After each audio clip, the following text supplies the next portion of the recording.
રામનવમી ત્યોહારના નિમિત્તે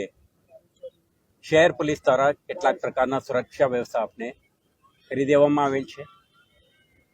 છેલ્લા એક અઠવાડિયાથી પૂર્વ તૈયારીના ભાગરૂપે આયોજકો સાથે બેઠકનું આયોજન કરીને એમના સમગ્ર માર્ગ, એમના સ્ટાર્ટ ટાઈમ, એન્ડ ટાઈમ, આયોજકો સાથે નીકળનાર અન્ય વાહનો અને કન્ટેન્ટ સાથે જોડાનાર ભક્તજનોની સંખ્યા વગેરે અંગે પણ વિસ્તૃત એમના સાથે ચર્ચા, વિમર્શ અને આયોજન અંગેનું મુદ્દાઓ અંગે વિસ્તૃત પ્લાનિંગ પણ કરી દીધું છે. સાથે સાથે વડોદરા શહેર પોલીસ, વડોદરા મ્યુનિસિપલ કોર્પોરેશનના અધિકારીઓ, ડિસ્ટ્રિક્ટ મેજિસ્ટ્રેટના પ્રતિનિધિ,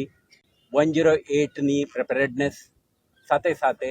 માર્ગ ઉપર નડતરરૂપ વીજળી કે BSNLના થાંભલા, વાયર વગેરે અંગે પણ આપણે વિસ્તૃત ચર્ચા કરી આવતીકાલના કાર્યક્રમ માટે સમગ્ર શહેરમાં રૂટનું સાફ સફાઈ, પૂર્વ તૈયારી અને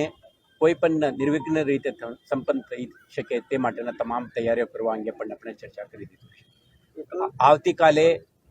જે યોજનાર ત્યોહારના પરિપ્રેક્ષમાં શહેર પોલીસ તરફથી 2500થી વધારે પોલીસ અધિકારી કર્મચારીઓ, 700થી વધારે હોમગાર્ડના સભ્યો, 3 કંપની SRPF જે કાયમી ધોરણે નિયુક્ત છે એમને રીડિપ્લોયમેન્ટ અને બહારથી આવેલા 2 કંપની SRPFને પણ આપણે તૈનાત કરી રહ્યા છીએ.